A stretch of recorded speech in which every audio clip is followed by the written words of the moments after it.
پیارے دوستو، آج کی اس ویڈیو میں ہم آپ کو ایک شرابی انسان کا بڑا ہی عبرتناک واقعہ بتانے والے ہیں۔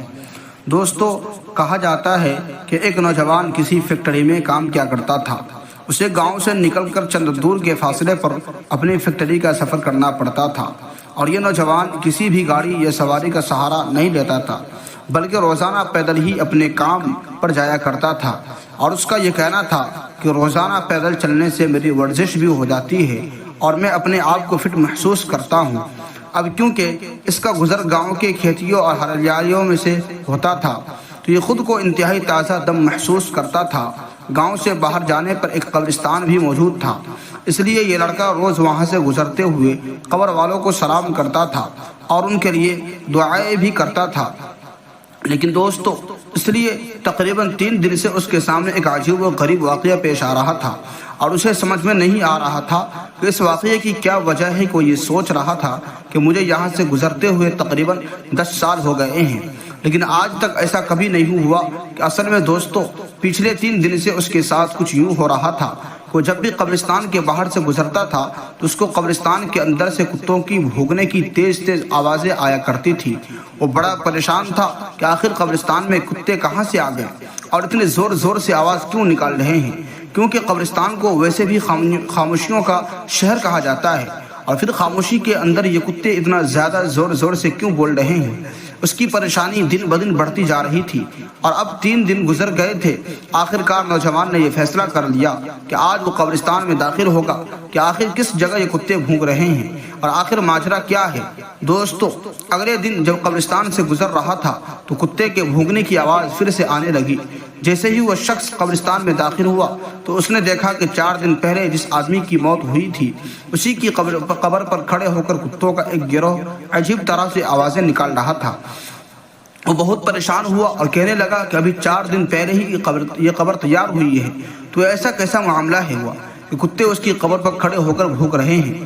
اس نے جب یہ دیکھا تو یہ فیصلہ کیا کہ آج شام کو جا کر وہ گاؤں کی پنچایت میں سب کو اس بات کے بارے میں بتائے گا۔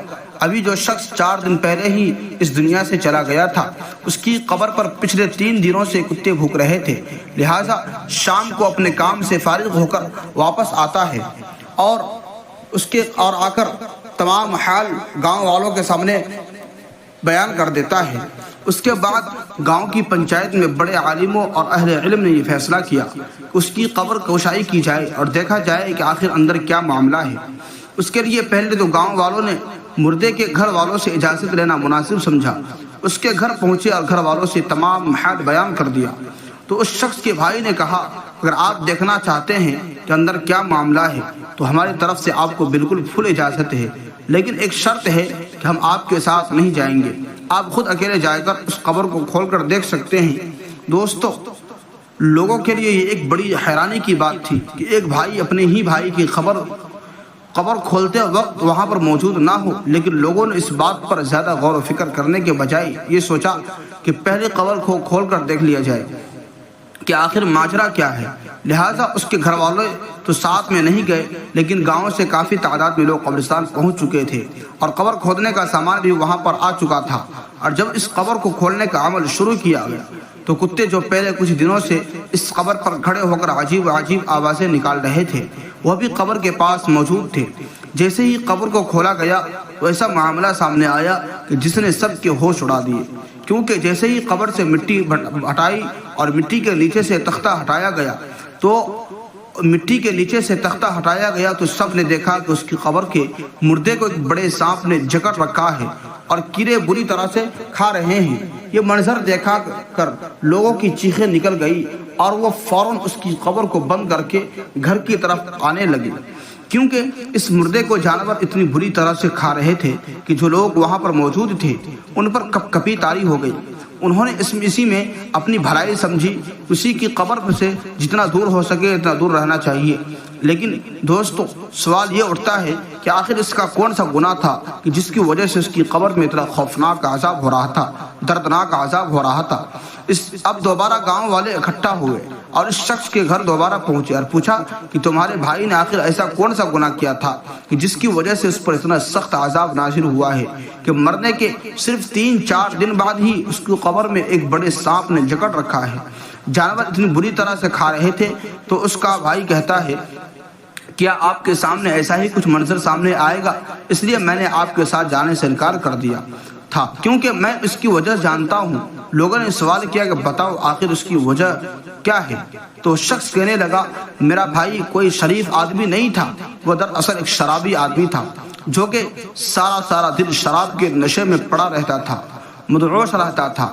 تو اسے گھر کی پرواہ نہ تھی اور نہ گھر والوں کی۔ اس کی زندگی کا مقصد صرف اور صرف عیاشی کرنا تھا اور وہ شراب پی کر اپنے رشتوں کے معنی بھی بھول جاتا تھا، یہاں تک کہ وہ میری ماں کو بھی گالیاں دیتا تھا اور باپ کے ساتھ بھی لڑائی جھگڑا کرتا تھا، بدتمیزی سے پیش کرتا تھا۔